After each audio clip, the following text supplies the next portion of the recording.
Go for it now. Hey, everybody, welcome in. So now go ahead and click up on it and you're good. And I'll let you know when it shows. Okay.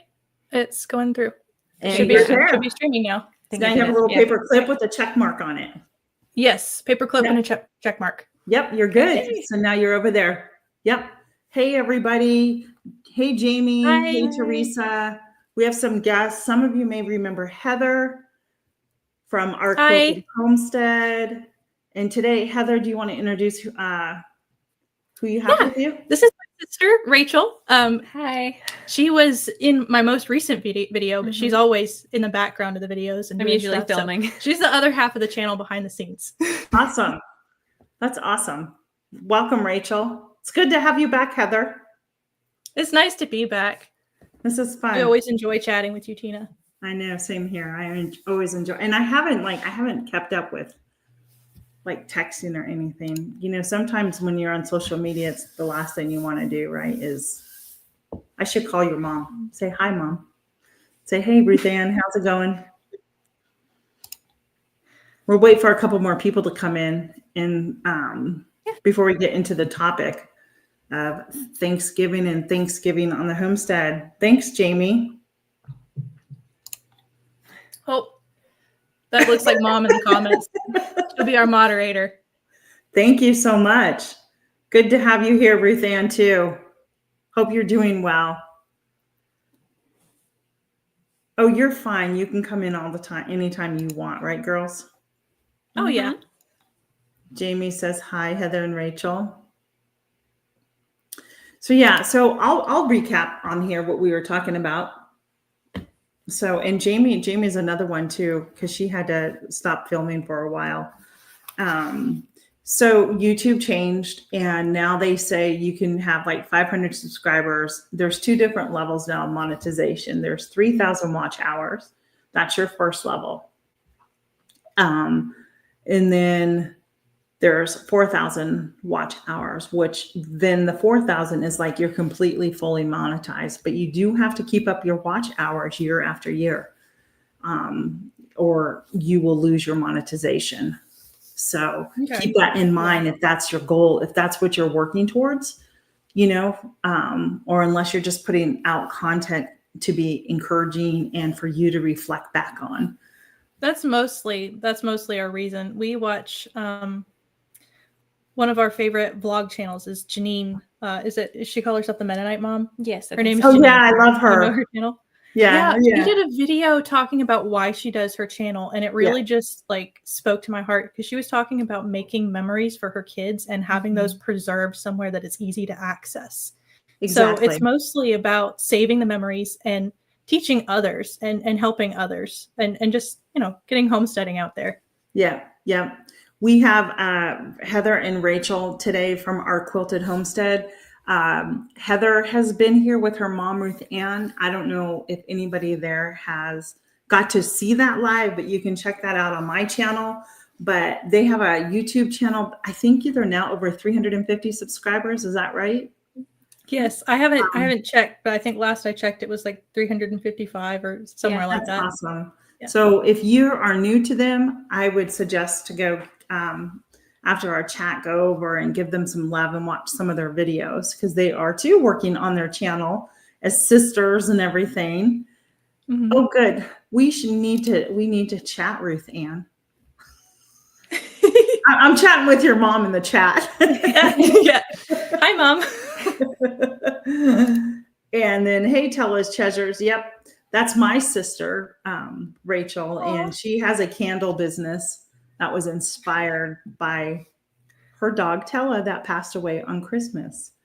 And now she sells candles. She does such a great job. Hey, the Crooked Peach. How are you? Good to see you again. Hello. Hi. Whoops. We, let's see. Let's welcome in some friends. Hey, Victoria G. Welcome in. Christy Betts. Good to see ya. Anybody else here yet? If you haven't liked, can you guys like this video and share it out? It helps out the channels. That's another important thing too. Hey, Marketplace Boutique, long time no see. Good to see ya. We have, I'm not sure why our names aren't popping up again. That's so strange. Hey, Troy, there we go. Hey, Troy Sutton, welcome in. Hello, everybody. Let's see. Hopefully I haven't missed anybody. There's Marketplace Boutique. I don't know if I went to click on yours, Marketplace, and it pulled something else up. I'm so sorry, but good to see you. Welcome back. We had our weather like dropped like 30 degrees and overnight. It is. Yeah, it's chilly here, which I love. I'm not complaining. I love it. And apparently we're in for some sort of weather tomorrow. I think it's going to stay more north of us, but in Ohio, they got snow today. My friend posted. Oh, really? Ohio, they got some snow. Yeah, so we have some cousins and family that live up there, and they were sending us pictures and videos of all the snow. Yeah. Thank you, Victoria. I appreciate it. Yeah. So if anything, maybe we'll get some like passing flurries or snow showers that won't really do anything. Hey, little house on the farm. Good to see ya. Everybody's so kind down here. This little community. I like it a lot. They're so nice. Oh my goodness, everyone. I'm sorry. No, go ahead. So I was listening in on your last live stream where you were talking about holiday traditions, and everybody was so kind in the comments. It was awesome. Wasn't that nice? Yeah. And I actually just put out a video on Monday of my daughter and I making raviolis, those ravioli. We were over at her house on Sunday after church, and it was the only day that they really had free. And I'll be honest, I was like, it's fun to make it, but I just didn't feel like making them. Like I did Is it time consuming? Yes, because I don't have my KitchenAid pasta maker. Everything was hand cranked, except for the meat grinder. I had brought the meat grinder and used her KitchenAid, but I have bought two of those KitchenAid pasta makers that make the long sheets, right? And they both have gone out on me, and I'm like, they shouldn't be going out for what you pay for those things like that. So Rachel makes pasta by hand sometimes too. I have one of those rolly things that stick on the end of the KitchenAid mixer. Don't know what you call them. The pasta rollers. Yeah, pasta rollers. And I actually made ravioli a few months ago, and it was very time consuming. Yeah. What did you stuff yours with? Thank you, Jamie. I think so too. Ground beef and some pasta sauce. And some cheese. So yeah. It was like spaghetti inside spaghetti. Yeah. That's fun. So in mine, I cook a roast and chicken, and then it's usually like a chuck roast, but this year I only had a rump roast, and I was like, I got to use this, so might as well use what I have. And I did chicken thighs. And so when we cook it up like normal in the oven, and then we do spinach. So I had spinach in my freezer from the garden, and then we cook that up, and then we grind all of it together. And then once it's all together, like the day of that we're going to make the ravioli, we crack one egg and about a quarter cup or so of Parmesan cheese we add to the meat mixture, and just get all that together, but don't scramble the egg so it binds together. And then we just pinch it. Yeah. Wow. That sounds yummy. Yeah. That sounds yummy though. It sounds like a labor of love. It is. This year we probably did 100, and that was like, I said, I'm done. That's enough for Thanksgiving. We don't need to do anymore. My mom, it was so funny because we FaceTime with my mom and dad about it. And my mom goes, Tina, don't you remember when we did 1,000? I said, yes, Mom, I do. It's like canning tomatoes. We had one year, was it 2019 or 2020 when the tomatoes went crazy, and we did hundreds. We did so much tomato sauce, and we're still we're still finding jars of that tomato sauce turning up. Like, how long has that been in there? That's funny. Hey, John Clark, welcome in.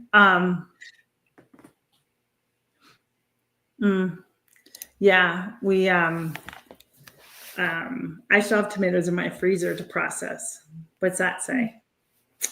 Yeah, well, we intentionally freeze our harvest during the summer so that we can get it out and cook it on the gas stove in the winter. Warms the house up. Instead of adding heat to the kitchen during the summertime with your canning. Yeah. Yep. I have those to do. I have apples. I just bought apples last weekend because I don't have any apple pie filling. I have those, and then potatoes still to do too. Do you buy your apples from like a local orchard? I do up in PA. Well, not local to me, but I buy them up in PA. Nice. So in Pennsylvania, there's most farm stands you go to actually have the apples, but Kaufman's right on 340, it's their own orchard. And so they have bins and bins of apples all the way through, I don't know, December, of all different varieties. So that's so nice. They're reasonably priced, you know? So these ones, okay, Teresa, thanks for being here. Appreciate it. Have a great weekend. I'll be live again tomorrow night too. Yeah, I'll be live again. So it is a labor of love with the raviolis marketplace, let me tell you. It is. But yeah, so I do often ask myself, why do I even bother with a turkey and everything else? Because everybody eats the raviolis. So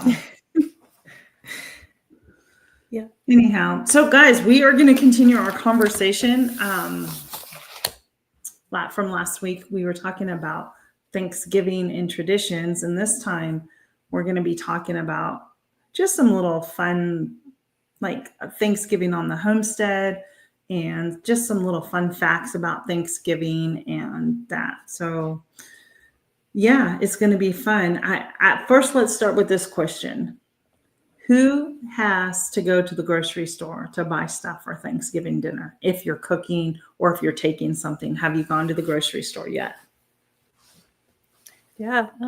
So for us personally, I guess maybe 75 or 80% of our Thanksgiving is stuff that we raise. And we go to the grocery store for stuff like heavy cream because we don't get cream from our goats and the things that we can't pull off the farm. Yep. So today I went, and I'm just going to tell you all, it is busy out there already at the grocery stores. I'm not seeing, like so I went to I had to go to Walmart today, and they were a couple cents cheaper on some things. Okay, I'm going to admit it right here. Hey, Echo, welcome in. My husband has to have that Ocean Spray cranberry stuff in the can. That leaves the ripples, okay? We like fresh cranberries that, you can chop up and add the orange to and make your own salad. But it was 2 cents cheaper than the grocery store local. But since I was here, I thought,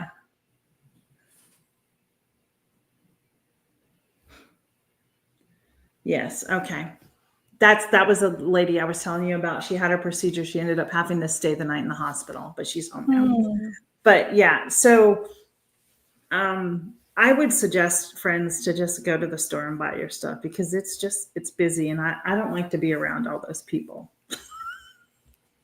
Yeah, go early to the grocery store when you can, definitely, especially on Thanksgiving. So like you, so I went today. I only needed literally, aside from the cranberry, because I have to have that for my husband, I didn't have a turkey. So the grocery store down the street had their organic turkeys, Giant. Jamie, Giant. They had it for 99 cents a pound.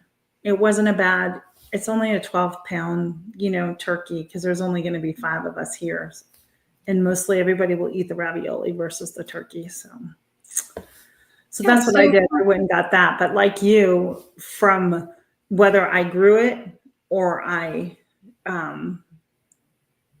supplemented it from the farmers up in PA when I go up there, and I've canned it, there was really nothing I really needed at the grocery stores. So that's a great feeling. You can not all the time does our own harvest work out, and I think every homesteader does that. There are areas where you just can't produce yourself, or something doesn't turn out and you just got to go either find somebody else who has the product or go to the grocery store. And there's no shame in the grocery store. Absolutely.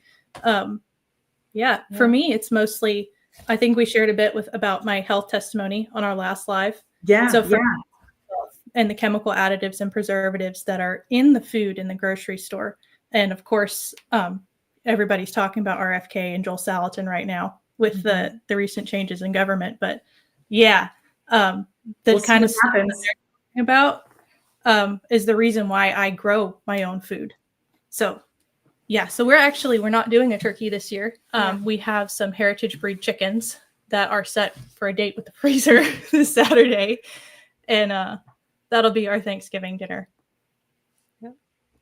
I think that's wonderful, because I even said I should just roast a whole chicken. So I'm picking up my chickens on Saturday. It was so funny. My son, who lives with us, I said, I've got 10 chickens to go pick up. And he goes, Mom, are you going to put them on the back side of the coop? And I said, no, they're dead. They're going in the freezer. So I've yet to butcher any chickens. I think I've even expressed that to you. And if you don't know Holly over at 50 Acre Homestead, she's another great channel if you want to give her a follow over on IG. She's up in Canada, and she has started a women's homesteading club up there. She's been on my channel as a guest too. She's fabulous. But that's the one thing I told my husband. I said, I know I can do it, but I just don't think I could cut the heads off. That's the only thing I would have problems with. I had a major journey when it came to processing my own food and coming face to face with, knowing what your food looks like. So when I've been homesteading since I was about 6 years old, and we only started processing our own meats when I was maybe 12 or 14. And I had an emotional attachment to my chickens. Like, so you haven't been doing it that long then, right? How long have we been actually putting? It's been maybe 5 years. 5 years. Yeah. It's been 5 years since we started putting our own meat in the freezer. Okay. So when we started out, I had an emotional attachment to the chickens. They were my babies. They all had names. And there was no way that I would, I remember crying over dinner one night. Okay. But as I became more of an adult. And number one, I watched Joel Salatin's movie Food Inc. And that opened my brain up to this is what's happening in the commercial industry.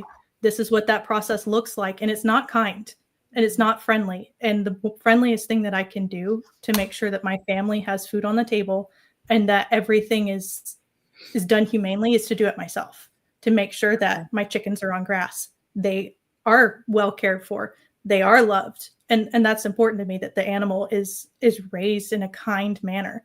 And that when I process them, I do it with respect and with purpose, and nothing dies without purpose. So, it's still, I think it's just a psychological thing, to be honest with you. When you do that. So, because at the time when we got them, I didn't have the area to keep them at, the chickens. So a friend of mine that I met at market, he was buying them for his farm stand. So he was so kind to, get me the chicks and raise them and feed them. And then I just turn around and I just pay him. I just paid him for the feed and that. So he gave me a good deal on it. So they come whole, which is fine with me, because I'll just use, the bones and stuff, right, for broth. Mm-hmm. So, which, I did can broth already this year, but it is so delicious that I need to can more and put more up. We love our homemade chicken broth. And that system you're talking about, we do that with beef. So I have a friend who raises beef cows. And so whenever I need beef, I go to her and I buy a live steer from her and she takes care of it. And she sends it to the processor and I just go and pick up the meat. Yep. So I'm not to the point where I can process a cow.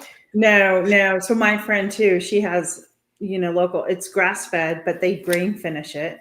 But I will go and buy all the beef bones and stuff from her and make my own beef broth. And I'm actually out, and I have tello. I haven't done the tello yet. I've watched Ruth Ann Zimmerman do her tello, because I'd like to try some tallow lotion or something like that, but I don't want to smell like beef either. You know? I have mine right here. Yeah. This is tallow lotion that comes in a stick. This is from Toops & Co. Organics. It was actually given to us when we were at the Homemakers Festival. Yeah. And I love this stuff. It goes on so well under makeup, or it doesn't really have a smell. I use it as a lip gloss. It just is amazing. I love it. Sorry.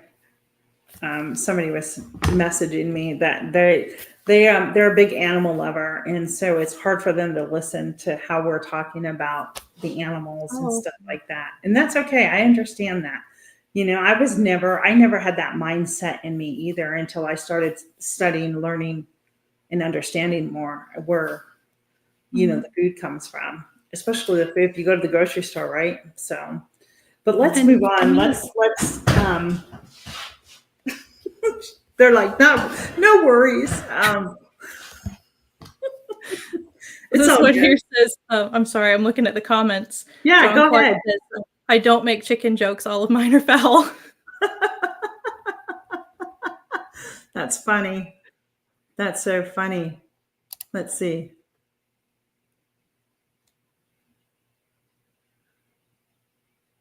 What are we all talking about down here? So if you're here, I don't know how many, we have 10 people here, so that's good. Okay. That's good people. Maybe some more will trickle in. I'm not sure. But I'm gonna read a fun fact, and then we'll go into your like just what are your traditions, because you weren't here last week. So we'll talk about that. So here's a fun fact. Did you know the average calories consumed at a traditional Thanksgiving meal is 4,500 calories? That's a lot of food. Yeah, it is. Yeah. The chicken police. So my new chickens that hatched in July, I only named one, and that was Butterball, because he's the only rooster that came out, and his little bottom was so round. And I'm like, Butterball. And he was so fat. Like, he was the fat rooster. I couldn't get over how big he was, you know, for a little one. And he's still fat and a hog. So Butterball is his name. He's a little, hey, welcome in. I can never pronounce your Homestead. Higa? I just probably totally blew it, right? Oh, you just subscribed to my channel. Thank you, John Clark. I appreciate that.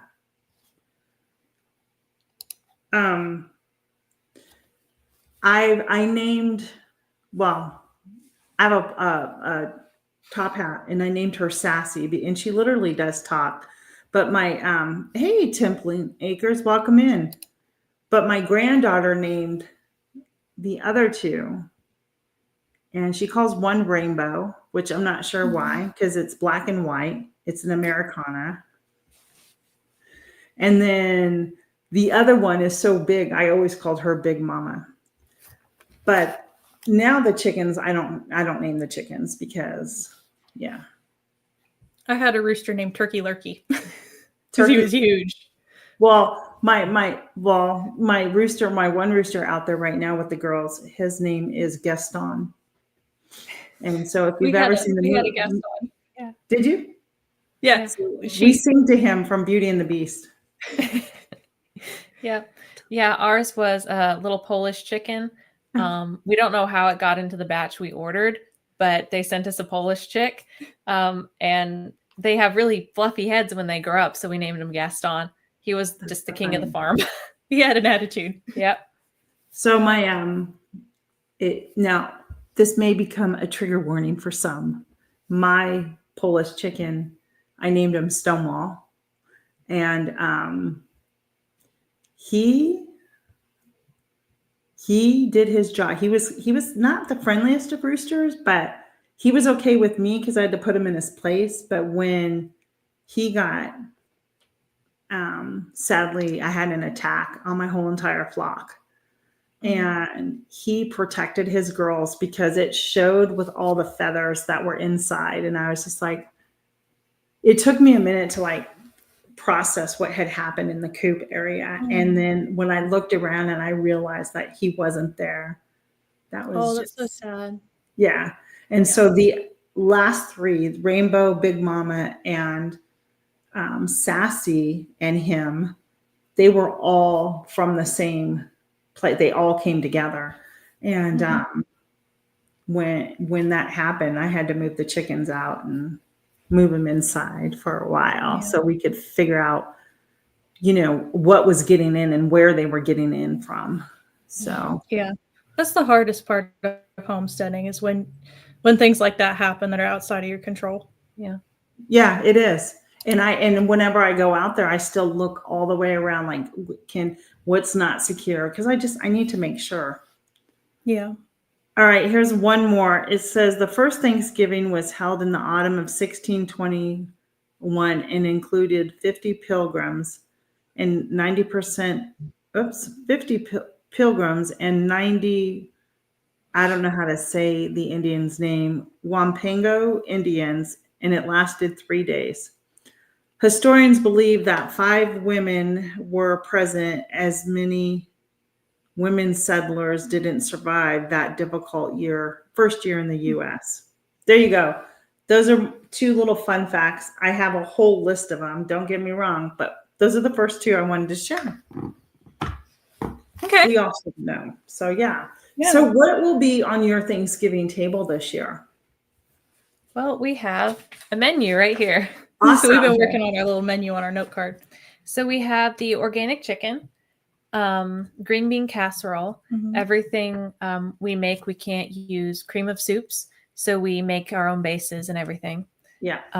Heather's dinner rolls. We have a video. Yes. I got to make those, Heather. Yeah. And mashed potatoes, cranberry sauce. We make our own cranberry sauce as well. We have canned cranberry sauce in the pantry. And so I mix it with oranges and good stuff. Pecan and apple pie. My brother, he insists on apple pie every year. So I make that for him. Can't go wrong with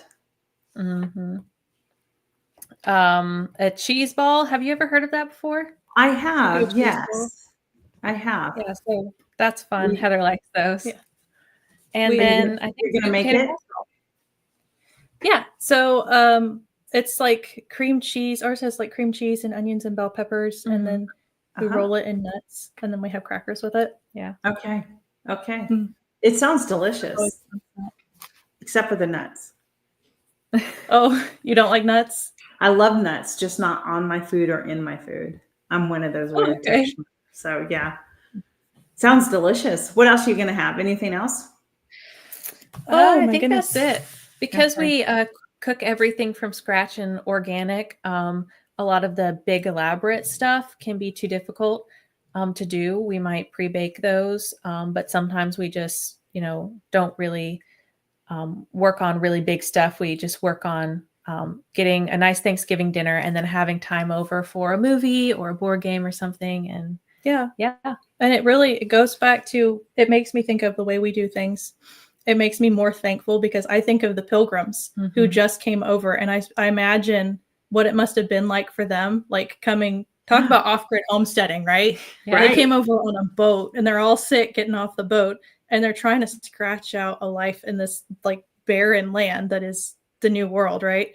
And so the first Thanksgiving is for them is like, thank you, God, for this bountiful harvest. And it was probably a deer or a wild turkey and whatever they can get together and grow themselves.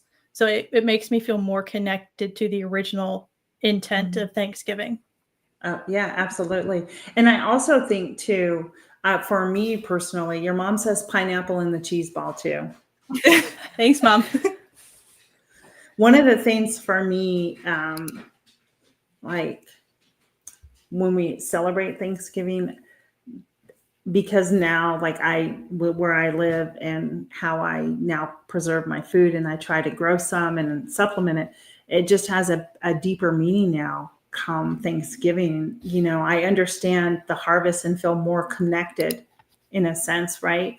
To that. Yeah. What?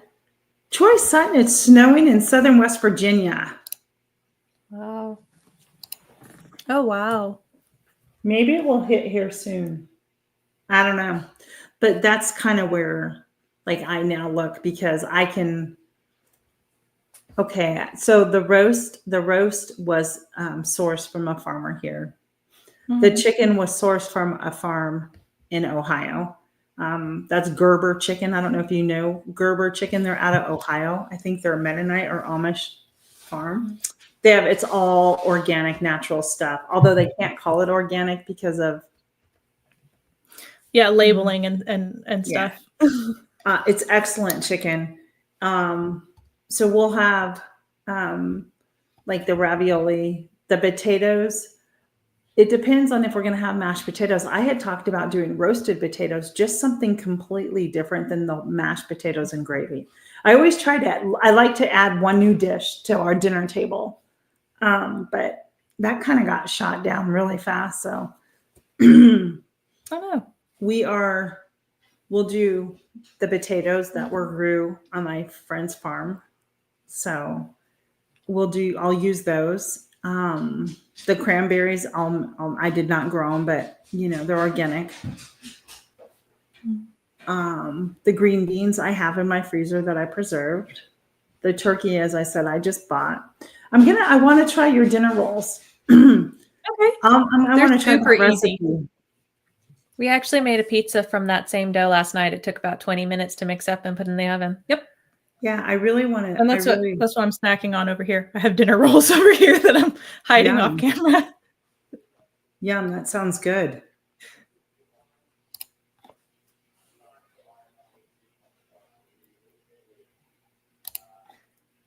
Yeah, so we were saying you. Oh, I'm sorry. No, you're fine. What was that, Heather? I'm sorry. You were saying you grow your own green beans. We actually, I don't know if it's the Alabama soil or what, but we struggle with green beans down here. So I was curious how you, do you have to amend your soil or anything when you grow your green beans? I mean, you know what I do? I throw in some, what do I throw in there? So it's basically dirt with leaf mulch, and then I will throw in some granulated fertilizer. And then for my Amish friend, he makes his own fish emulsion, and then I use that on it, like when I plant them, and then that's it, and they grow.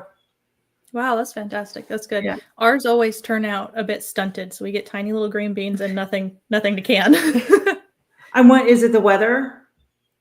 I don't know. I hadn't really figured it out yet. Somebody told me once that I needed to add, was it zinc or something to the soil? Maybe. But yeah. Are you growing them right now, or are you going to try to grow them? We tried them. Did we try them this summer or last summer? We tried them last year. Mm-hmm. And it made a big, beautiful plant, and it went up and over the trellis, and it looked great, but the green beans were like that big. Oh, wow. I'm sorry to hear that. I'm not sure. Well, everything's an experiment. Mm-hmm. It is an experiment. You learn, you live. So this year, one of the things I experimented on was pinto beans that I bought from the grocery store and kidney beans, dry beans, right? Mm-hmm. And I soaked them overnight for them to soften up and split. And so I literally went out and threw them in my garden, and guess what happened? They grew. Really cool. Yes. That's fun. And they produced the pods, and well, I won't take you to my sunroom, but my table, I have a whole bunch of them that I left them all out there to dry, and I'm going to use those for seeds for the next year. That's fantastic. How cool is that? Yeah. You figured out you've hacked the system. I did. I thought, let's just try it, right? Because I mean, so even I learned, hey, Mimi's Place, welcome in. Hey, Mountain Grandma. I even learned that don't throw your seeds away. And if you soak them, like I have seeds from a couple years old, and if you soak them, then they will grow. And I did that, and I literally just tossed them out in my raised beds out there and for the fall, and I got the most beautiful sugar snap peas, and they are so good. So That's I'm awesome. going to be growing a lot more of those because I need to put a trellis up. So yeah. We love growing peas. Mhm. Rachel and I pick them off the vines. Yeah. That's what I was doing and just eating them while I was out there, right? Yeah. So Yes, I love growing peas. Yeah. Who do we have here? Let's welcome in a couple of new people. Okay. Hey, Jan, Simply Jan's Homestead. Welcome in. Hi. And there is Tammy. Tammy, congratulations. And Tammy just got fully monetized. So that's fantastic. We're having a celebration on Friday night. Isn't that right, Miss Tammy? So if you're around Friday That's great. night. Congratulations. Yeah. So Rachel, let's get to know Rachel just a little bit too. Rachel, so I know that you like to bake, right? What other hobbies do you like to do? Yeah, so I'm a quilter. I've been quilting since I was like 5 years old in my mama's lap. And actually the quilts right back there on the sewing machine, those are mine. Those are the ones I made. And I also love cross stitching as well and any kind of embroidery. Yeah. She does a lot of like fiber arts and thread and yes, with fabric. That is wonderful. Do you have a sample of any of your quilting nearby that you could just show everybody? Yeah, sure. Here, I'll have to set down our audio for a second, so I'll be able to hear you. You're fine. Yeah, John, they're gonna. This one's one that I did when I was about 10 or 12. This is the first quilt I ever made. Nice. It's a 9 patch. They can hear. Can they hear us over here? I can hear you. You can talk to Miss Tina. Hi. All right, and then here. I love that. That's a 9 patch, isn't that right, Rachel? This one, I don't actually remember the pattern name. I think it was called Taylor Tack. Yeah, I think it's Taylor's Tack. It's kind of a hybrid of a 9 patch. Yeah, it's very nice. Yeah, and then this one I made a few years ago. Open. I love the border on this one, the gray border. Yeah, all the way open. I'm sorry, we're having a little quilt show here. And how old were you when you did this one? I think I was 13. Well, that is amazing. That is amazing. I overestimated how much I could do, so this one grew a little large. No, it's absolutely beautiful. Thank you. And do I actually was. Go ahead. No, you go ahead. I was working on one this summer, and so I don't have it fully put together and quilted yet. Is this the one you're working on right now? Yeah, but I do have the quilt top here. And so this is the one that I did. This is a traditional 9 patch with sashing in the middle and then a border around the edge. Wow, just wow. That's beautiful. Thanks. Thank you. Everybody's loving them, and you want me to help you fold that? I got it. Okay. Thank you. Yeah. So it's been my hobby for all of my life, and Mom taught me how to do it when I was very, very young. And so me and her quilt together a lot. I think that's wonderful. My mom taught me too. Let me give the other so I can hear too. There. Yeah. Little House on the Farm says your quilts are beautiful, Rachel. Have you ever tried baking with sourdough? Heather's actually creating sourdough right now. I started my starter last week, and it's alive and it's bubbling. I made one loaf and it flopped and it went to the chickens. That's okay. You just keep doing it. Everybody, let's see. We got Tell Us Treasure says, those are beautiful. Great work. Thank you. Wow. Talented. Oh. Thank you so much, everybody, for the kind comments. Yeah. I love those colors. She did one quilt where she came up with her own, what do you call it? The patch design? Yeah, my own patch. So yeah. Like your own pattern. And it was so cool. Yeah. And it was, what did you call it? It's actually a galaxy quilt. So it's space themed. You can make like panels and stuff, and you can do panels online through Spoonflower, but you can also get them at the store. And so I got a panel that was a whole bunch of cats, like pictures of cats and stuff with like galaxy designs behind them and stuff. Space kitties. Yeah, and I made my own block to go with that pattern. Oh. It's still in the quilting stage. I made that a couple years ago. It was so like detailed that I haven't had the guts to actually quilt it yet because I don't want to mess it up. But no, that one's still in the process. Now, will you quilt by hand? Oh, grab this. Quilting Mom is by passing hand. me. I usually do machine. So I did quilt by hand a little bit when I was young and making pot holders and stuff.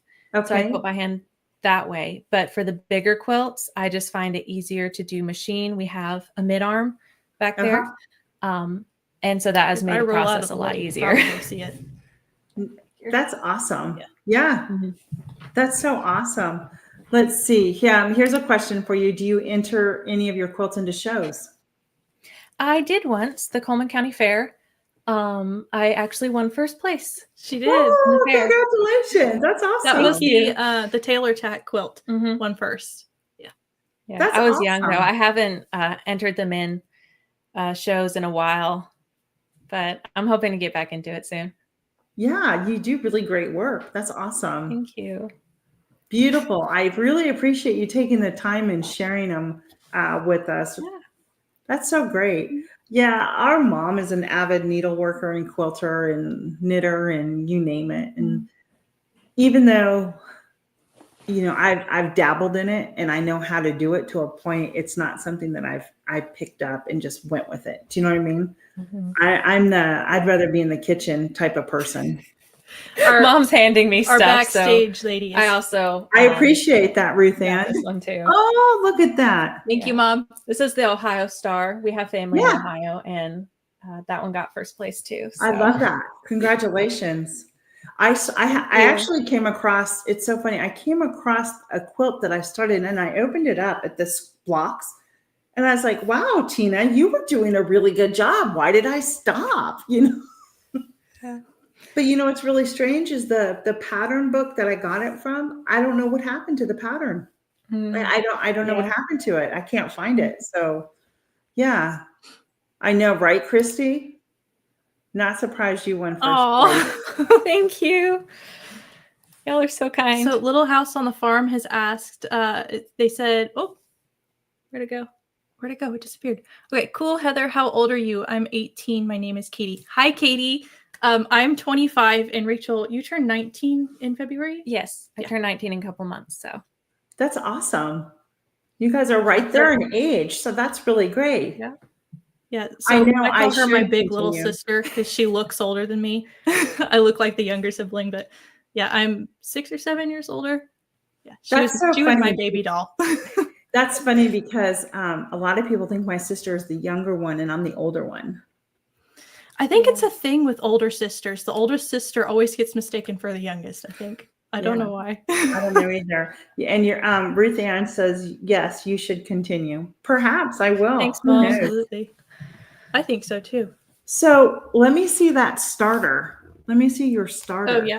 Well, she needs to be fed. She's looking a little peaked. Do you keep your starter in the fridge? I'm still figuring out how to do it. So Mom did starter for a long time when I was little. She did sourdough, but it's been a couple of years since we brought out sourdough stuff and I'm trying to figure it out. And so I did keep the starter in the fridge for a few days when I was too busy to feed it.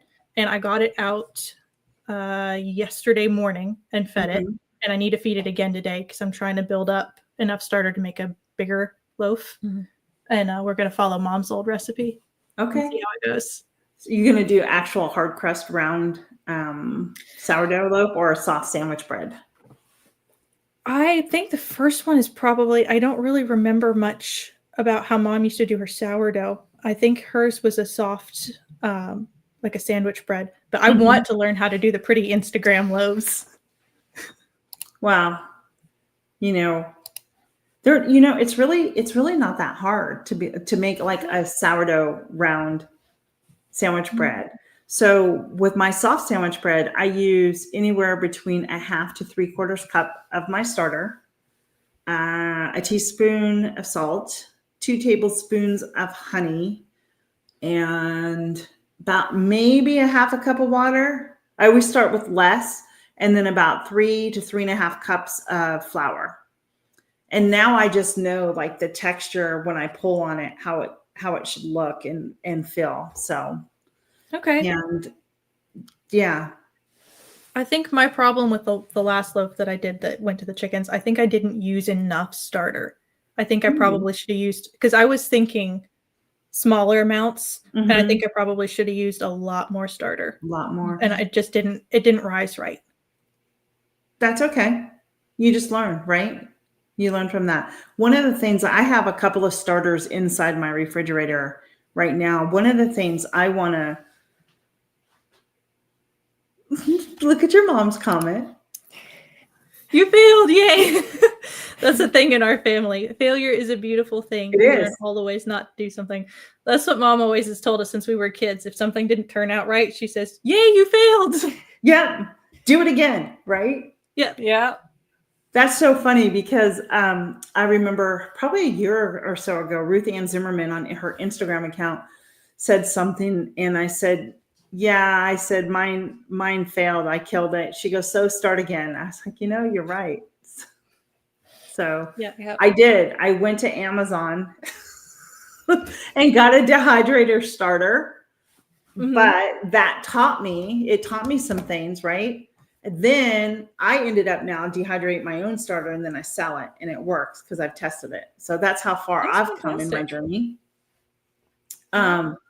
So Tina, what is the difference between a dehydrated starter and one that is like, they call it wild caught yeast? Because mine, there's wild yeast bugs in there.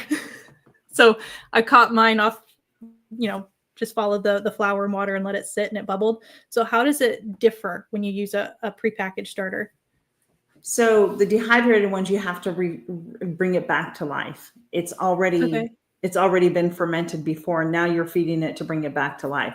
I've never heard the term that you're using now. That's I've never heard that term before. That was I just watched a YouTube video, and I think it was Farmhouse on Boone, and she was talking about wild caught yeast or like a wild ferment yeast. Okay. And it was basically just that she put the flour and the water together and let it sit on her countertop, and it started bubbling.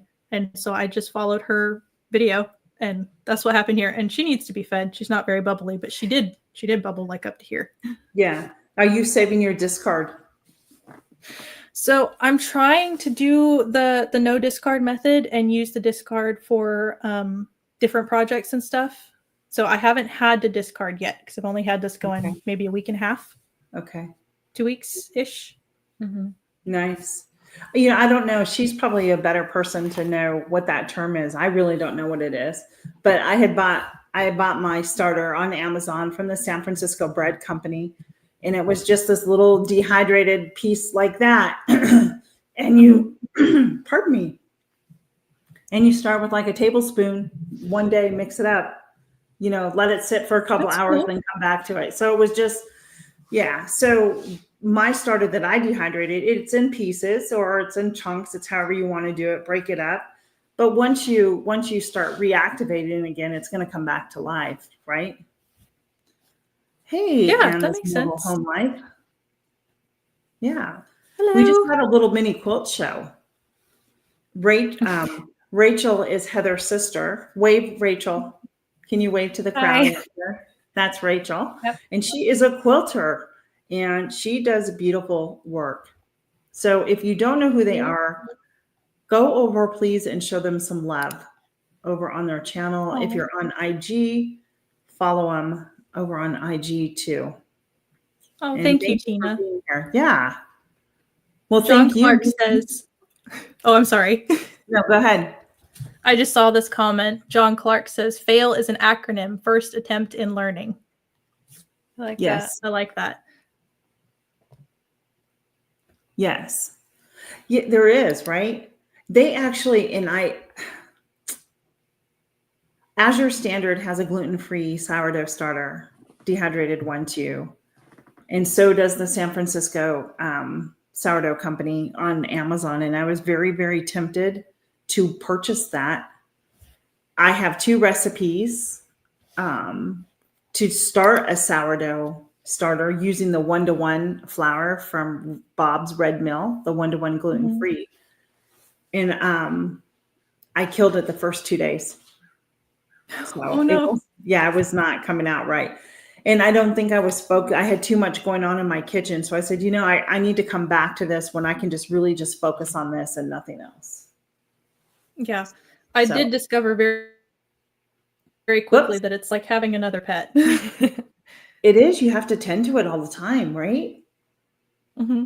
Where I want to go with mine is I want to be able to, have you ever seen those reels where like their sourdough just gets really big and they make multiple loaves out of it? Mm-hmm. I want to learn how to do that, because if I can make multiple loaves of like the sandwich bread, I've been able to double it, but to me, it's a hit and miss for me. I'm not consistent, with it when I double it. So that's kind of where, yeah. Mm-hmm. Yeah. I have to do it. This is kind of I already know I've got 2 New Year's resolutions that I've already made and I'm already working on, but I'm going to continue them through New Year's. One of them is learning how to do the sourdough. And the other one is swapping out my, like bathroom products, like shampoos and soap bars and stuff, for homemade or natural alternatives that are like chemical free. So those are my 2 projects that I'll be working on. That's awesome. I just went, and speaking of which, may I share with you? Yeah. I just went out today and bought distilled water for soap making. And let me show you the book that I got that makes soap making so easy. And I got it on Amazon. And just so you know, it is Prime Days that started today. This is the book that I got. Oh, that looks beautiful. Mm-hmm. Natural and simple soap making. Jan Berry. That looks great. What a pretty cover. I like the cover. Isn't it a pretty cover? And I got to tell you, I opened it up. It's one fun thing about getting a new book, right? And the very first ever is how to make the easiest ever cast style soap using cast style soap, right? And it gives you the exact measurements that you need. It's a recipe, just like as if you're baking or cooking. And if you follow this, you just can't mess up the soap, right? Mm-hmm. So I'm going to dig into this and make some soap. So I'm excited about this. So I haven't officially used the book, but I can tell you just from what I've seen in this book, I do recommend this book already. You're going to know whether or not you like the book, right? Yeah. Mm-hmm. My mom has made homemade soap since I was a baby. And so it's just one of my favorite things. She actually, our Quilted Homestead started as a channel as Simply Soap Mom. And that was Mom's channel. And then as we became adults, there's Mom. I know. Mom is our commenter today. Mom's in the comments. So Mom and I are going to get back into soap making this year. And we're gathering our stuff together. There's actually an open collaboration going on right now. And where is my friend? Right here. Mountain Grandma, Tammy. She is hosting her and Lisa over at Yogi Hollow Farm are hosting a collaboration called Soaptober. And cool. You can make, like if you do a video, all you'd have to do is show your process. Like, how do you make the video, mention them in the open collaboration and tag their channels. And then you go into a playlist and then people get to go watch your channel. And what a neat project. That's what collaborations do. It helps get you to meet in the community and get support that you need as well. Yeah. So if you make any soap, and it can be the easiest soap ever. Like last night, and I didn't record it because I was so busy getting ready for church. My hand soap here was running low, and I'm like, I need to make some hand soap. And so, look, Tammy's still here. We'd love to have you join. That's fantastic. I'll go over and check that out. I'll check out your channel, Mountain Grandma. She's really Tammy great. is She has a grandma? lot of apothecary stuff on her channel as well. She is very knowledgeable when it comes to that. Okay. So, yeah, I'll go check you out. Yeah. So what I did last night is I just took my cast iron soap that I had. I filled my soap jar up with half of water, right? Added the cast iron soap, half and half, basically, and then added my essential oils in there, shook it up, and now I have this really nice soft soap. And that's how easy making your own soap is. Yeah. You know, to wash your hands with that doesn't have all that other stuff in it. Yeah. Oh, thanks, Jamie. You're awesome. This is the link for the Soaptober playlist. So if you do it, she'll put you in the playlist and then it'll be out there so anybody can come and watch those videos and see who you are. Hashtag Soaptober24. I'll write that down. So there's some incentive to make some soap earlier than maybe you. Hey, Templin, Katie. I wanted to let you know. So, Katie, we're so far off our Thanksgiving theme, but that's okay today. We did get a little lost. It's just where it is. Templin Acres. You have a beautiful voice. That's all I can say. Your video with you singing, you blew me away. And if you don't know, I told Gail from Gail Southern Living to reach out to you. She's doing a Christmas singing collaboration that you can just sing on your channel and post it. So you should join that. I think that would be really great for you. She has a beautiful voice. And that's Mountain Grandma. So yeah. Okay. Let's go back to Thanksgiving, right? Okay. So what are your family traditions in on Thanksgiving? Like, what do you traditionally do? Aside from food, what are your traditions that you do each year to prepare? Yeah, so we watch a lot of Christmas movies on and around Thanksgiving. A couple of our favorites are The Miracle on 34th Street. We always watch that one. And The Bishop's Wife. That one's a good one too. I love that movie. Yeah, that's my brother's favorite. So we always watch that one. Oh, I love Cary Grant. I asked for Cary Grant movies for Christmas. I love the Bishop. It's so funny. Not many people know that movie. Very good movie. Mm-hmm. And so we always decorate for Christmas the week before Thanksgiving. So we'd be doing that this weekend, I think. Mm-hmm. And yeah, we always play board games and card games on Thanksgiving. And yeah. We like one of our favorite card games is Dutch Blitz. Have you ever played Dutch Blitz, Dina? Sadly, I don't know how to play it. I have it, but I don't understand the game. I think it requires more than 2 people. It does. So not a lot of people have heard of it. I'm sorry. Uh-oh.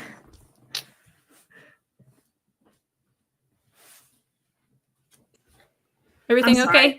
Yeah, my husband's getting ready to leave to the church, and I had to tell him where something was. Okay. Yeah. But we were talking about Dutch Blitz, right? Yes. Yeah. Yes. Okay. Yes. So not a lot of people know about it, surprisingly. When I'm like, oh yeah, I love Dutch Blitz, people are like, what's that? No. Oh, here comes our mom. I have it. These are cards. So your it's mom a is cracking me up. Your mom is she's so out helpful. here and show your beautiful face.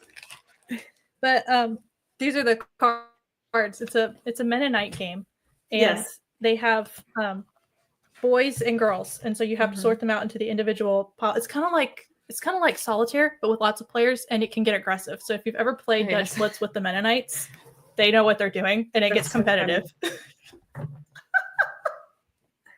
We have some Mennonite friends up in Hartselle, Alabama, and there's like 2 Mennonite churches in Alabama, but they're friends of ours.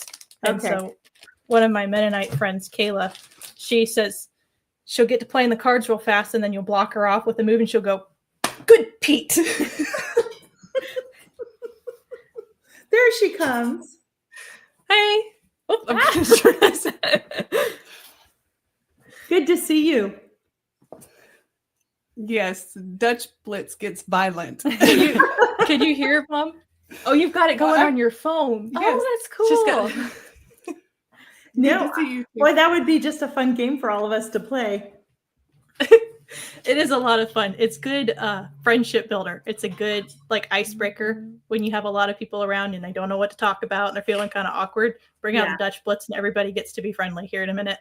That's fun.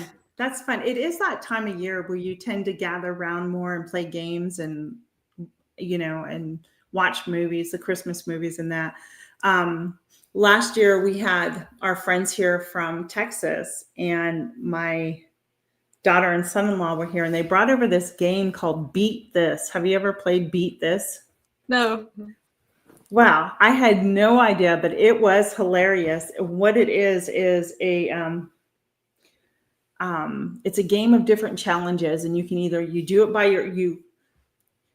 so you draw a card and then you read the card and this is just an example. Okay. Like, throwing a little ball, it comes with this stuff up into a cup, right? You have to try or flip the cup upside down for it to stand right side up. One was drinking water and gargling a song, and the first person that's quite funny when they just spit the water all over the place. So basically what it is then the people say, oh, I think you're going to do that in a certain amount of time. And you put your little chip down or something like that. And then you have to proceed and do what the card says.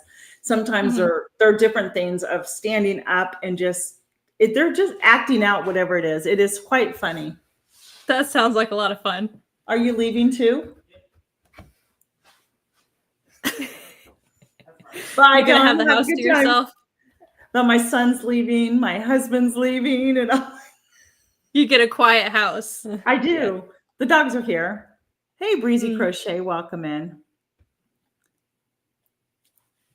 Mom's name is Ruth Ann, Jamie? Yes. It's a fun game. Go check out Beat That. It's really fun. I think it's a great icebreaker of a game too, with a lot of group, people that maybe you don't know, but yeah. Oh. So I love your traditions that you do. That's a lot of fun. Thank you. That's a lot Bry of fun. Z Crochet says, my 22-year-old and I are each giving up 2 hours a week to the other to pick movies or series that we want the other to watch with us. I think that's sweet. Yeah, I think that's very really sweet. Nice. I like that. Yeah, I know. So like, how can you be more intentional with your family during the season, and embrace? Yes. I know for some, it's very hard. The holidays are very hard for people for many different reasons, so. Yeah. We did one that was similar to what Bry Z Crochet said. And we, between the hours of, 2 and 5, we had a phones down time. Where nobody's allowed to look at technology for those hours of the day, and we talk to each other. But you have to, right? Yeah, you have to. We were actually our Bible study. We were just last night. Our group got together here, and we were actually talking about being connected versus like, what does that really mean? And can social media can you make true connections on social media? And I have been blessed by meeting people in real life that I have met off of social media, and we have become friends. I have also met people on social media that there's an instant connection. You're one of them, your family's one of them, an instant connection that we just clicked for whatever reason. And that's to me, that's a God thing, that God connects you for a reason. We haven't met, but we have talked on the phone and we've exchanged emails and text messages, and this is now our second life together. So yeah. And social media, I think, is very important in that way, that it does allow people to connect together.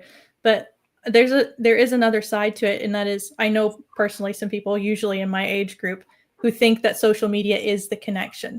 And if you're not on Facebook, then there's something wrong. And it's like, no, You can text me. I have a front door. Come say hi.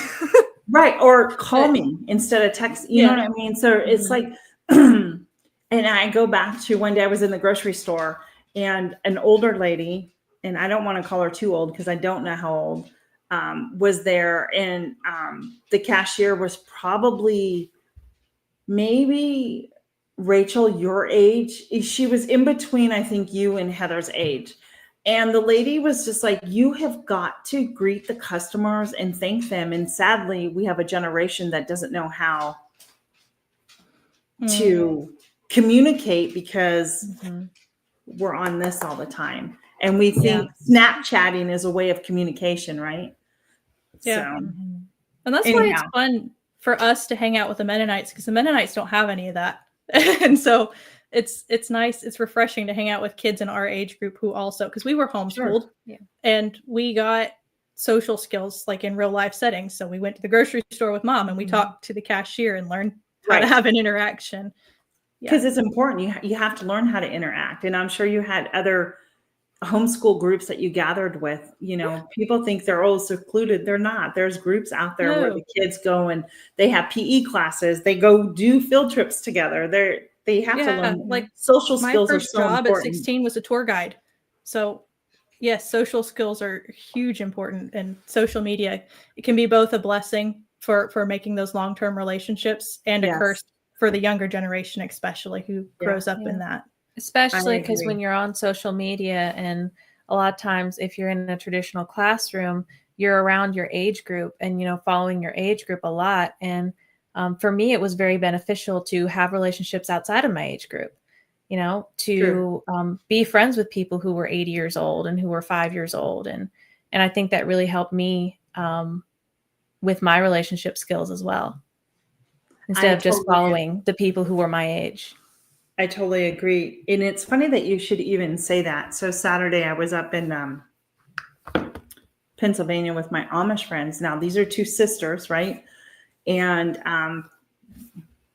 how old are they? They're 60s and 70s. But I love hanging out with them. They're so much fun. And, you know, it was so funny. We went shopping and we went to this, she wanted to go, we were leaving the thrift store and she's like, do you want to go across the street to the, they had a succulents greenhouse type thing. She wanted to go look. And I said, yeah, you want to drive us over? And it was a joke. It was a joke. You had to be there. But anyhow, we went across there and we started looking at stuff. And we started digging through the trash can because they had pulled all these plants out of the trash, like their aloe vera plants and all this stuff. And the little girl, Caroline, little Amish girl, she was 9 years old. She said, you can have them. Take whatever you want. People do it all the time. I was like, okay. So we were laughing. The sisters and I were laughing, like we were dumpster diving. Getting the plants started. I am not ashamed. I have gone to Lowe's before and pulled plants perfectly good. I actually have a pothos, a golden pothos plant it sits in my foyer because we have a split level and it sits above the stairs and it's huge and it's been going for what, like 6 years now. And I pulled it out of the trash can at Lowe's. Exactly. They do. They throw, and you know, at the end of the year where like Home Depot does, they take all the plants, like the Bonnie Bell tomato plants, pepper plants, they throw all that stuff out. I'm like, that is food you're throwing away. That's the way I look at it. Why not just discount it and let people come and grab it? And I think it's probably the bigger the loss is that they can claim this was a loss because it didn't sell or went bad or whatever is, I don't know. Oh yeah. Yeah. I didn't think about it from that point, claiming losses. Yeah. So Christy, that's another one. In the old days, you took the mills. Yep. Yep. That is one thing that I really pulled from my Mennonite friend, Kayla, I mentioned earlier, is she would always come to my house with food. And so I started bringing that. When I would go visit people, especially elderly people, I would just bring something, some dinner rolls or bring a casserole or some cinnamon rolls or something. Right. And just, because they enjoy it. That's a very good point. They enjoy that so much, and they enjoy the company. Just as my sisters, the two sisters, Lydia and Anna is their names. They love when I come up and we go shopping and spend the day together. It means a lot to them, and we have such a good time shopping. You know. So okay, we're very so off of Thanksgiving. I'm so sorry, everybody, but so. Here's another fun fact. According to this sheet, it says Thanksgiving didn't become a national holiday until over 200 years later. Sarah Josephiah Hale, the woman who wrote Mary Had a Little Lamb, convinced President Lincoln in 1863 to make a Thanksgiving a national holiday. Did you know that? No. There's That's really interesting. You know, I heard somewhere that Benjamin Franklin actually wanted the turkey to be the national bird. And I just, every now and then I have a moment where I stop and I go, what if the turkey was the national bird for the United States of America? Like what if you just saw turkeys on top of every American flag? The eagle is such a stronger bird, right? Yeah. The eagle is just a stronger bird, I think. But yeah, because the turkey, I don't know. They are, you know. It's kind of funny. It's funny, right? Have you ever what? Are you serious, Christy? Lincoln was your cousin? That's so funny. That's amazing. That's pretty cool, right? The old ways are the best ways. And I think people get that confused. There's so much to be said about the ways our ancestors lived their lives. And it was hard. It wasn't an easy way of living. But the legacies that they left and things that we were taught from them, I think is amazing. I don't ever take that for granted. Yes, absolutely. So does that mean you're really tall, Christy? That's so great. They are, you know what, Jan? So one day my husband and I were leaving. There's only, the way we go to get out of our area down the road off to the main highway to get wherever we need to go. There's always roadkill on the road. You can't help but, there's always deer because there's so many deer. Mm-hmm. Perched on top of this deer was a bald eagle.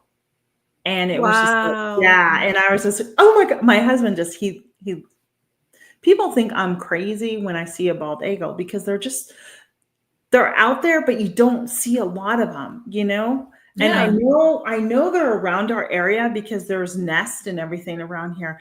And it was just like, wow, look at you, beautiful creature, just perched up there going, I'm eating this deer and all the vultures need to stay away. Wow, that's fantastic. Nature is so cool. Nature is just awesome. Wow, you're 5'11"? My niece is tall. Sherry, how tall is Shelby? Like 6 feet? Okay, let me see what else we have. Historians say that there were no turkey mashed potatoes that were served at the first Thanksgiving. Instead, it was deer, ducks, geese, oysters, lobsters, eel, fish, pumpkin, but not pumpkin pie, and cranberries. The pilgrims, and and not cranberries. Did you know that? No, it makes sense. It makes sense though, yeah. Yeah. Because that's what they would have had, just like the homestead. You eat off what you can grow and what you can bring in. And when you don't have a harvest of potatoes, then you eat something else. Yep. Troy Sutton. Sorry, Christy. Yeah. Troy, you're funny.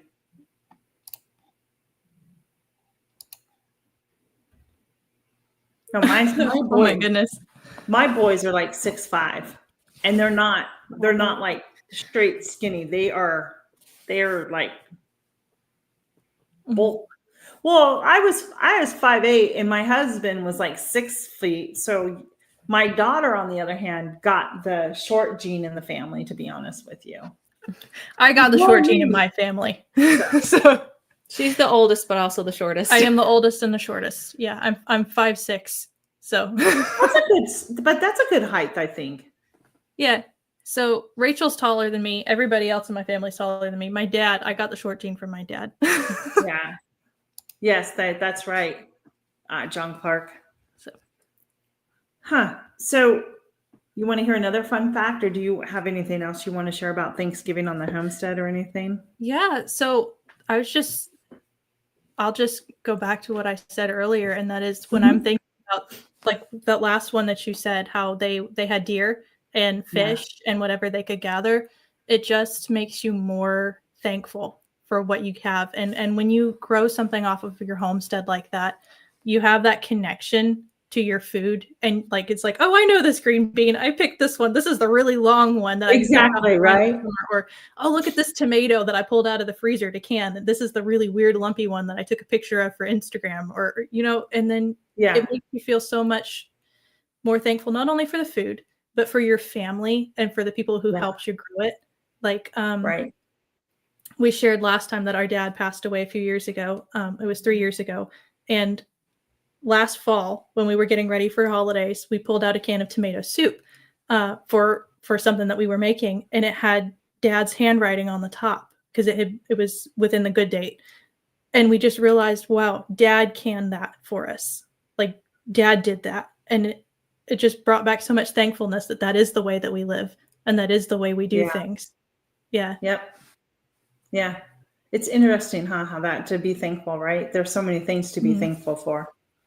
We could look at the negative in our circumstances, but I mean, I look at your circumstances and your mom, and I know that it's not easy. I'm not going to pretend that it is, but you have a thankfulness in your heart. You have a thankfulness in your heart, and that's only comes through God in Christ that gives us that peace, right? So here's another fun one. I read that one. Oh, I forgot a whole section of the last thing. It says forks weren't introduced to the Pilgrims until, the first Thanksgiving meal would have been eaten with spoons and knives. Forks weren't introduced to the Pilgrims until 10 years later. That's so funny. That is so funny. Yeah. Did you look at, so remember when Troy made the comment about the beard? So Christy says, well, Troy, there is that stray hair growing out of my chin. You guys are killing me here today. You're so the comments have been lively.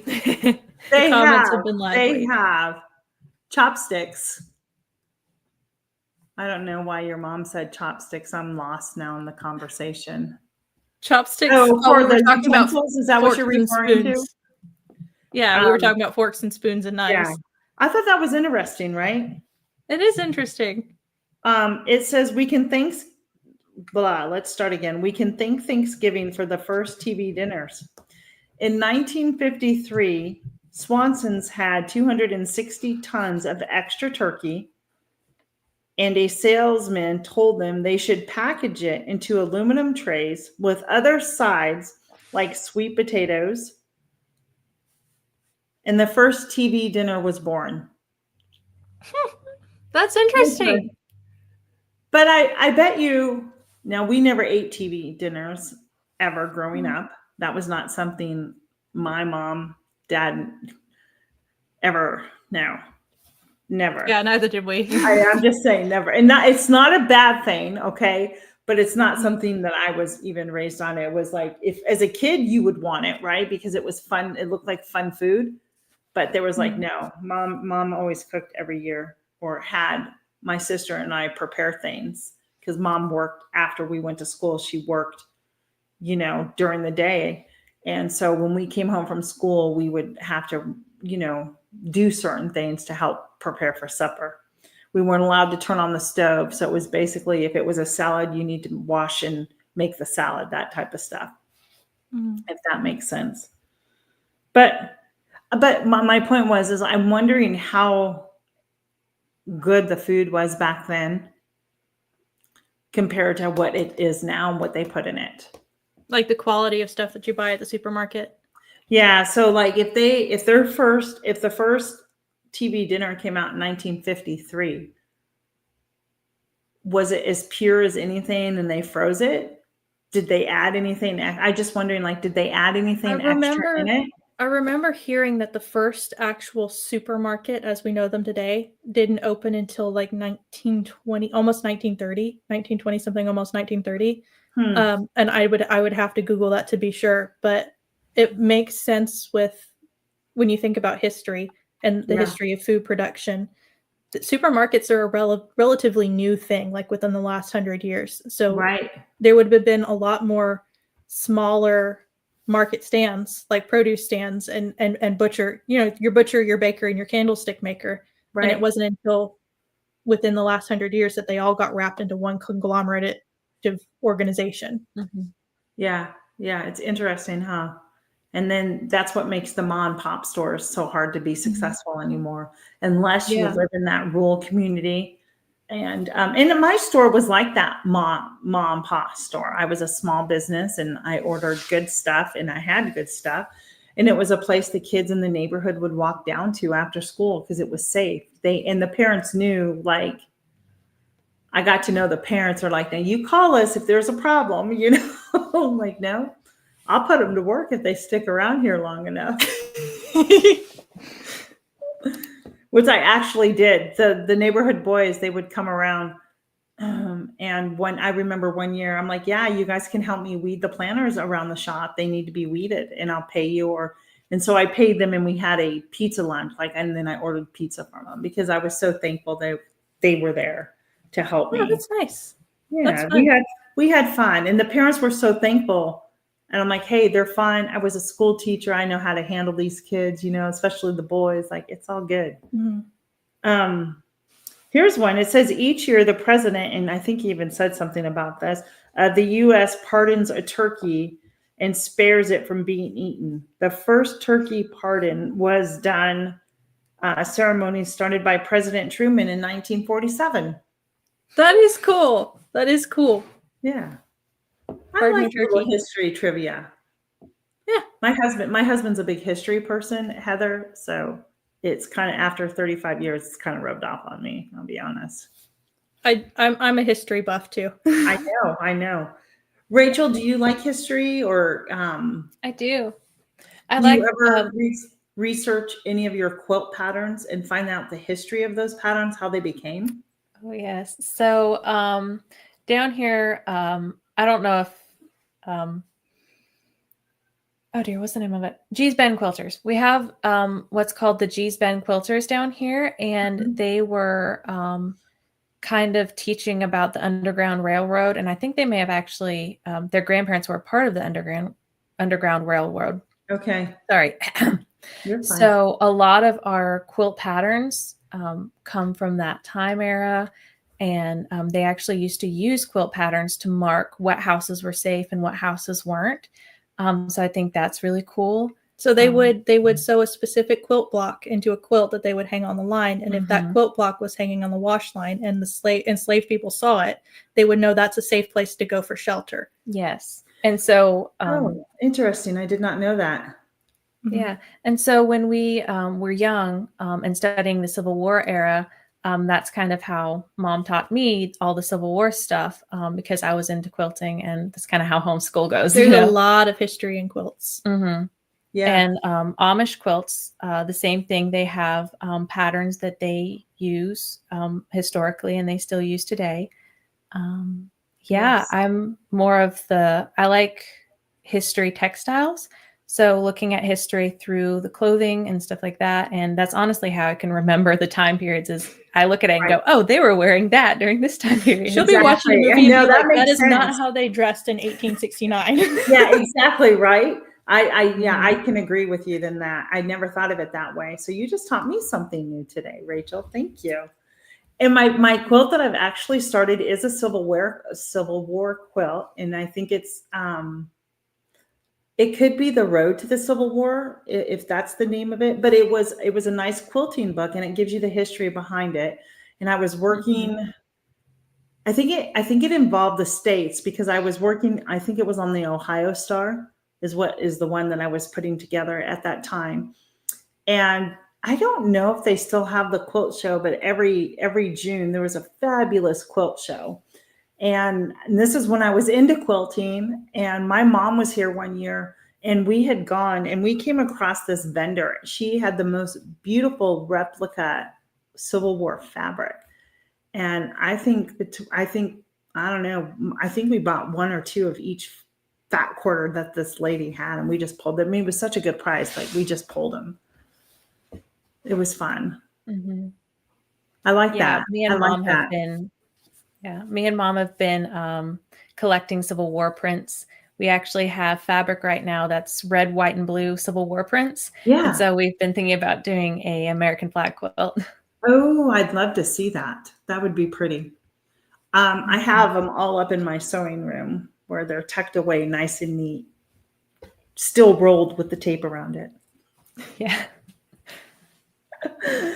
I used to go to a quilting guild out here, and that was a lot of fun. And I met some really great people, and they were really encouraging and helpful too, you know? Mm-hmm. So Christy says in Spain, that's how stores were. The owner was actually a butcher and ordered employees. Yeah, you know, I can remember if my sister there was a little market called Market Town growing up as a kid, and it was the full-on butcher shop. And then you would walk through the door. So the butcher was here, and then over to the left, then there was, and I remember it's called Inga's Bakery. And that's where you go in there, and it was all your fresh baked breads and pastries that you could get. You didn't have to really go anywhere else, right? You just went up the street. Did you pay a little more for it? I'm sure that you did, but the quality of what you got was good. What's mom handing you? We have received another. Yeah. I have that book. How to make Amish quilts. I think I have that book. We should all sit down and make one together. We can do this. Not necessarily live, but we could all sit down and do this and teach each other how to do things. Yeah. You remember, Sherry? I remember. Yeah. Hey, Mona did what? Mona is a sewer too. She had a live today. I was not a part of, but I was in the chat, and they sew every week. That's quilts fun. And purses and stuff live, and they have a fun time. That's great. Yeah. So do you want me to read any more facts, or do we need to go? Oh, it's up to you. It's up to you. Okay. I think what is it? Oh my goodness, it's 1 hour and 25 minutes already. It never feels like that long. I know. Look, she says you're welcome to join us anytime. Thanks, Mona. You're so kind.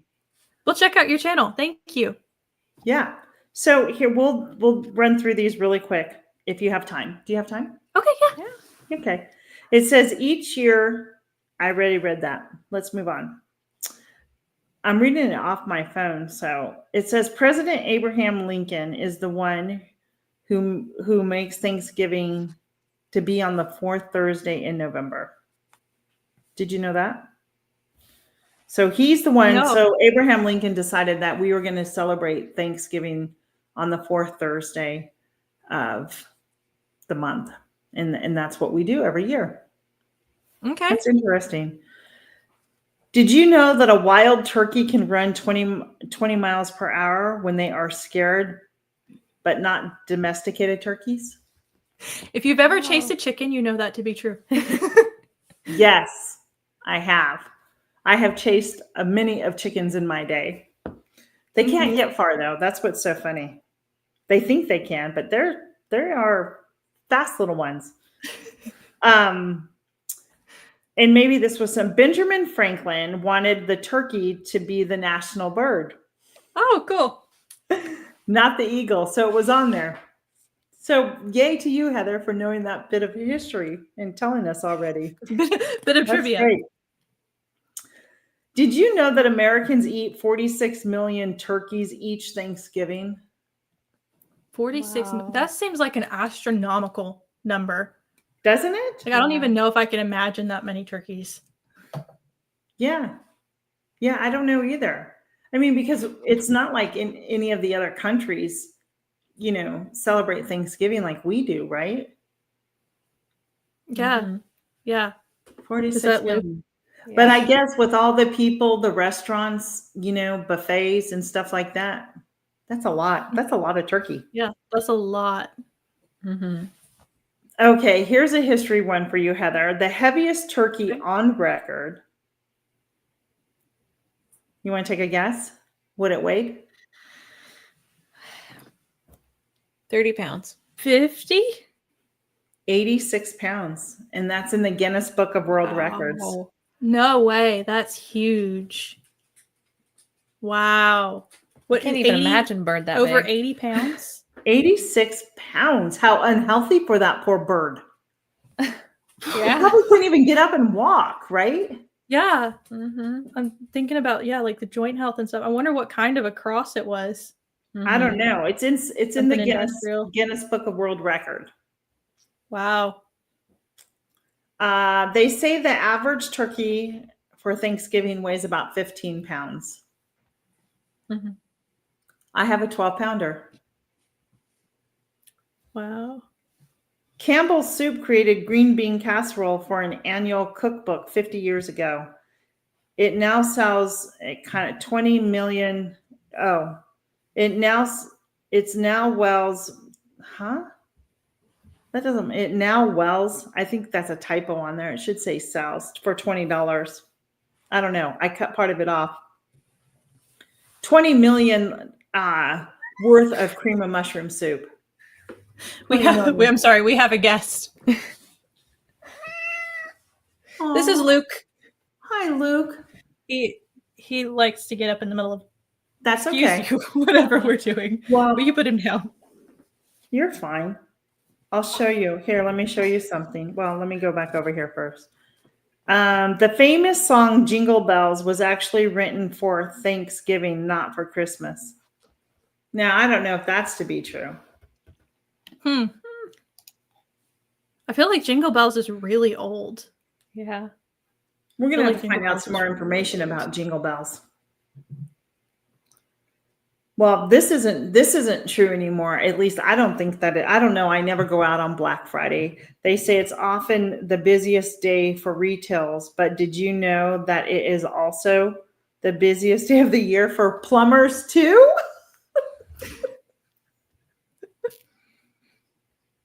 No, I did not know that, but that's good to know. Now, about a month ago, I was out. I think I told you all. I was out at my coops and a stray cat came to me. Did you know that?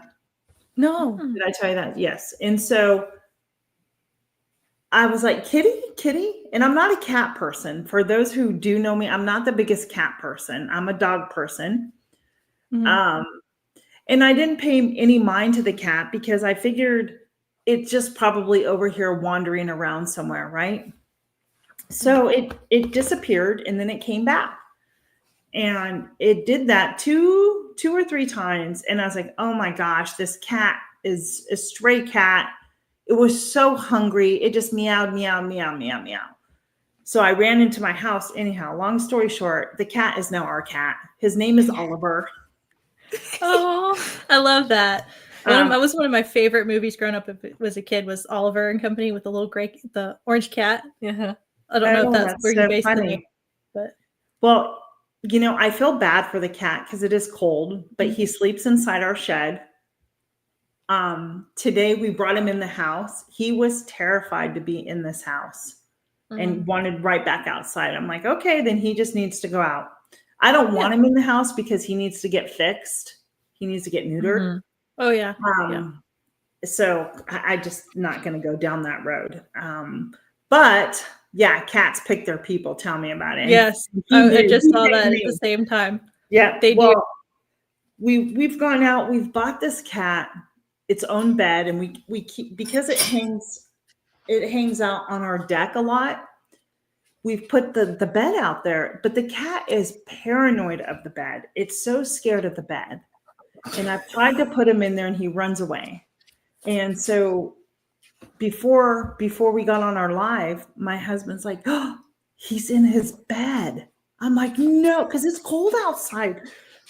Look at Oliver in his bed. Oh my goodness. He looks just like Luke. Yes. He looks a lot like Luke. Maybe they're distant cousins. Yeah.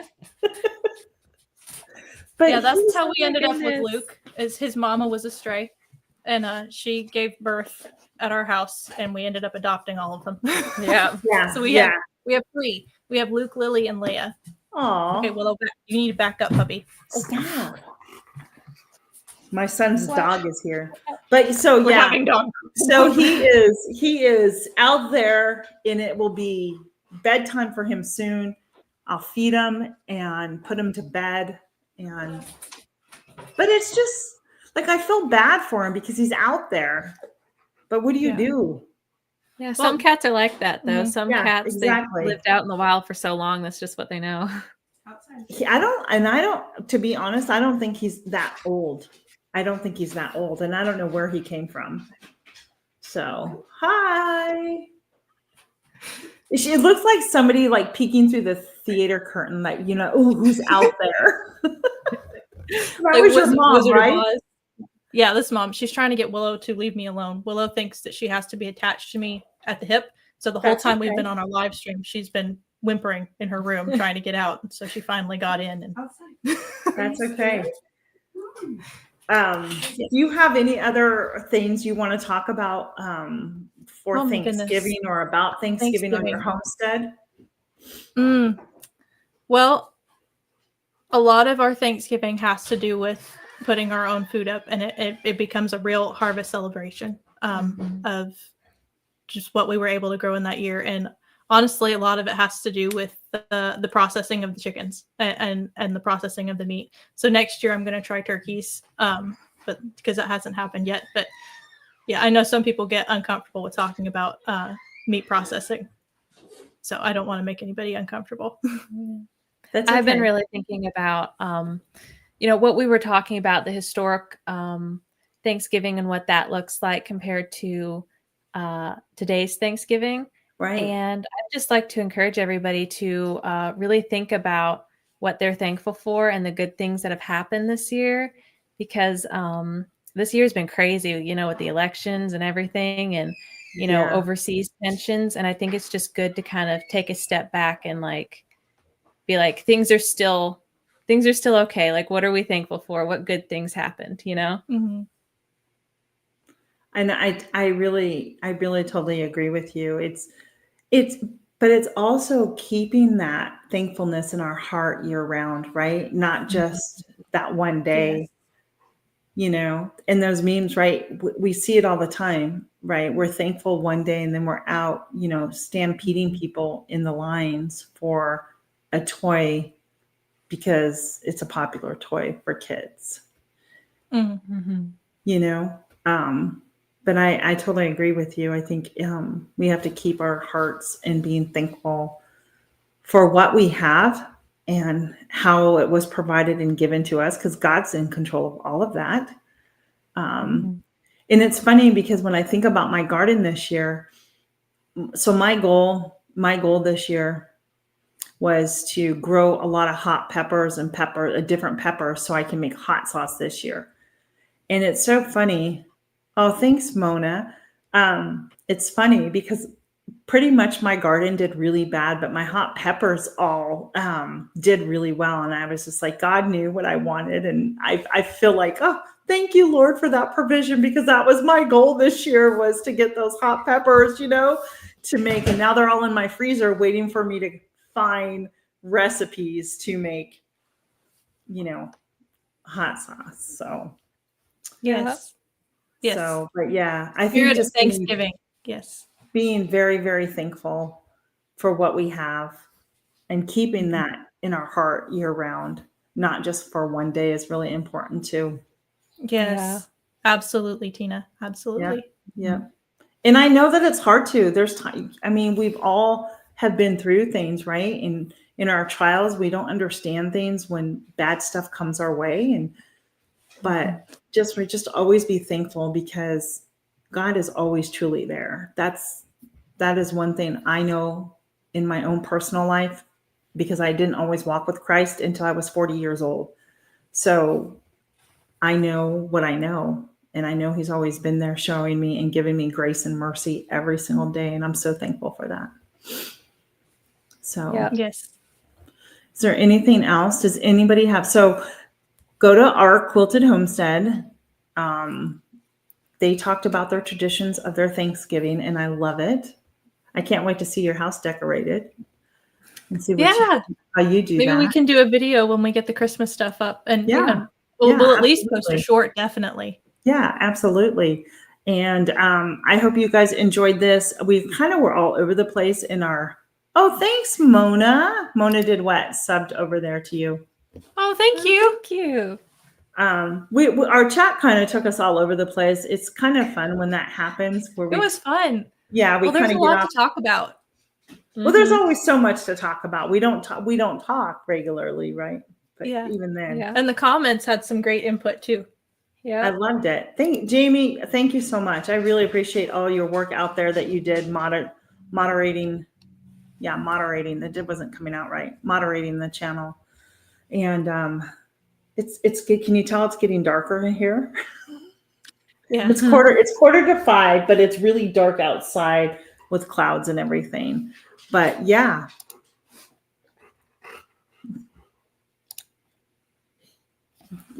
Jamie's putting together an air fryer collaboration too. Okay. But yeah. Oh, nice. So yeah, I think we're gonna call it. If you guys can just hang, ladies, for just a few seconds afterwards, so I wanted to share something with you. Okay. What time's your soap premiere, Jamie? Because I don't want to miss it. I have chores to go do before it gets dark. So what time are you premiering that? I know I love my air fryer. I use it a lot. So let me know. Let me know what time it is. So anyhow, friends, we're going to go. Thanks, Jan. Appreciate it. I hope everybody has a wonderful, blessed Thanksgiving. If you're not back on here when I do my live again, but I will see you tomorrow night if you're back. Wait. When I'm confused. Will somebody please text me the times of the premiere? So if I can get on there, I will. Hey, Susan, thanks for jumping in. We're actually getting ready to hang up now, but thank you so much. I appreciate you jumping in here. So everybody have a blessed day and we'll see you on the next live. Thank you. Bye. Bye.